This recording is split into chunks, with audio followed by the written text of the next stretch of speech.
Assalamualaikum warahmatullahi wabarakatuh. Alhamdulillahirabbil alamin wassalatu wassalamu ala asrafil anbiya'i wal mursalin sayyidina wa habibina wa qurrata ayunina wa maulana Muhammadin sallallahu alaihi wasallam wa ala alihi wa sahbihi ajmain, amma ba'du. Alhamdulillah, pada hari ini kita masih diberikan umur yang panjang oleh Allah Subhanahu wa taala, bisa menghirup udara segar, berikan sehat walafiat. Oleh karena itu, mari syukur nikmat sehat walafiat ini, mensyukuri nikmat Allah, kita gunakan di jalan yang diridhoi oleh Allah Subhanahu wa taala, yaitu dengan mengkaji ilmu agama, belajar tentang syariat Allah, ajaran Nabi Muhammad sallallahu alaihi wasallam, sehingga kita mendapatkan ridha Allah fid dunya wal akhirat. Amin ya Allah ya rabbal alamin. Dan kita akan membacakan hadis yang berikutnya. Ini menceritakan tentang salat berjamaah.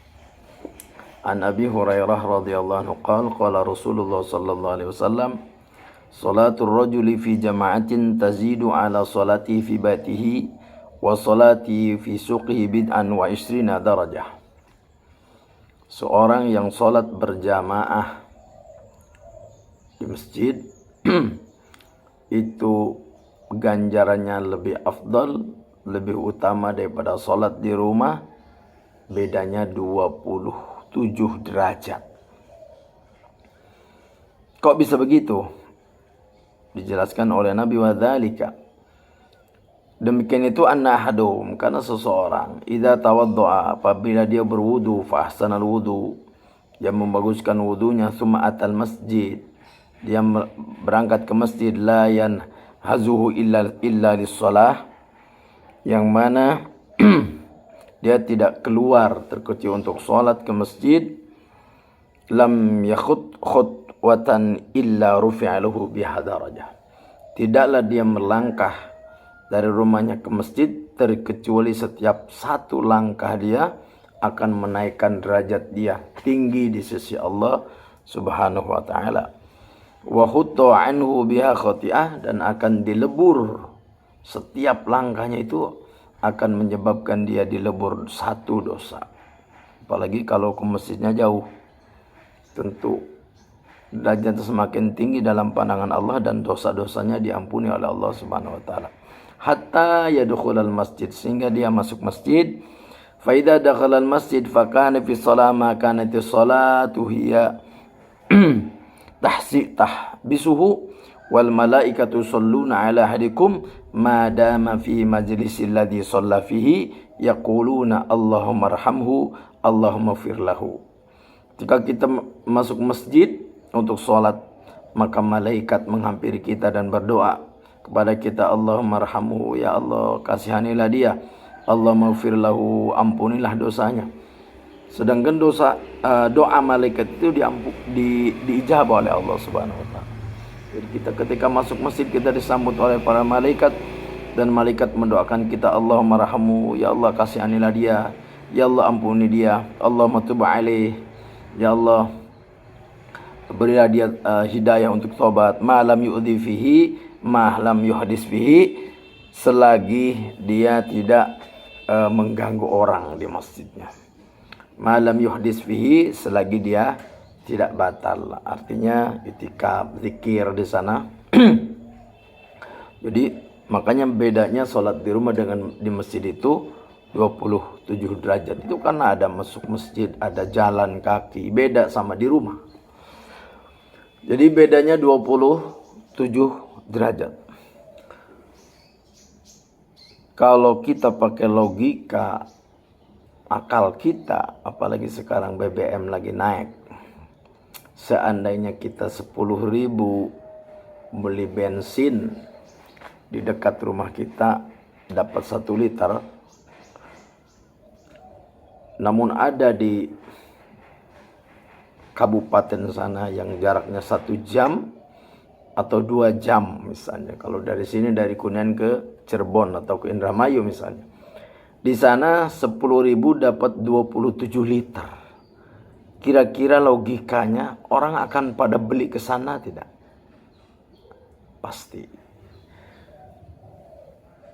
Pasti kalau seandainya ada orang yang menjual bensin 10.000 bisa mendapatkan 27 liter, maka semua akan berbondong-bondong ke sana.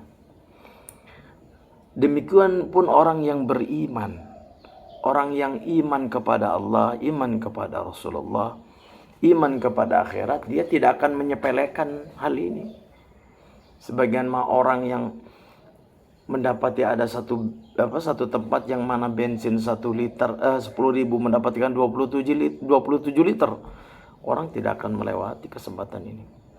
Demikian pun orang yang beriman tidak akan melewati kesempatan ini. Dia pasti akan sholat di masjid. Tidak mau ketinggalan fadilah. Tidak mau ketinggalan ganjaran yang sangat besar. Tidak mau. Kalau imannya kuat. Tapi kalau imannya lemah, tetap sholat di rumah. Makanya kata sebagian ulama, kalau kamu pengen tahu orang muslim, lihat ketika sholat Aid. Tuh orang muslim pada ke masjid. Kalau kamu pengen tahu orang mukmin, orang yang beriman, lihat ketika mereka sholat subuh berjamaah di masjid. Ada berapa orang? Itulah orang mukmin. Nah, sampai ada sebuah kejadian, seorang ulama yang ketinggalan sholat berjamaah karena ada tamu. Kemudian dia mau sholat isya, ada tamu. Kemudian kemalaman dia baru berangkat ke masjid mungkin jam 8, jam 9. Ternyata di masjid sudah tidak ada orang. Dia nggak ada waktu untuk sholat berjamaah dengan siapapun, nggak bisa. Akhirnya dia sholat sendiri dan 27 kali sholatnya. Sholat isanya 27 kali. Karena dia tidak mau ketinggalan ganjaran fadilah berjamaah. Karena sholat berjamaah lebih afdal daripada sholat sendiri 27 kali. Akhirnya dia sholat 27 kali. Pulang dan dia merasa bahwa dia masih tetap mendapatkan pahala. Padahal sholat isya 27 kali berapa jam itu? Bisa 3 jam. Akhirnya dia malamnya mimpi sedang bersama mengadakan satu perjalanan. Yang mana di depan itu ada orang-orang soleh yang sholat berjamaahnya nggak ketinggalan. Naik kuda. Sementara dia di belakang naik keledai kuda yang kecil. Dia naik terus, dipacu terus keledainya, tapi nggak bisa ngudang, nggak bisa sanggup membalap, nggak bisa tetap ketinggalan. Akhirnya ada salah satu orang soleh yang pada rombongan tersebut menoleh kepadanya, walaupun ente ngejar sekeras mungkin tidak akan mengejar kami. Walaupun kamu sholat isanya 27 kali, kamu tidak akan mendapati pahala seperti apa yang kami dapatkan. Masya Allah, luar biasa. Jadi walaupun sebentar berjamaah, cuman 10 menit berjamaah di masjid, itu lebih afdal daripada kita sholat sendiri 3 jam. Bayangkan.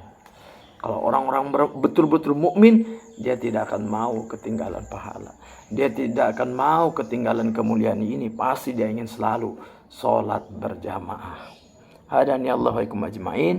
Mudah-mudahan kita semua mendapatkan hidayah dari Allah Subhanahu wa taala supaya bisa istiqamah berjamaah, karena perjalanan kita di akhirat itu panjang, bukan setahun 2 tahun tapi ribuan tahun. Kita membutuhkan banyak bekal ibadah, banyak bekal pahala agar kita sampai ke surga.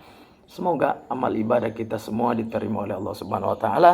Kita diberikan pahala yang cukup, bekal yang cukup dengan berkah salat berjamaah sehingga kita bisa sampai ke surga bersama Rasulullah sallallahu alaihi wasallam. Amin ya Allah ya rabbal alamin. Wassalamualaikum warahmatullahi wabarakatuh.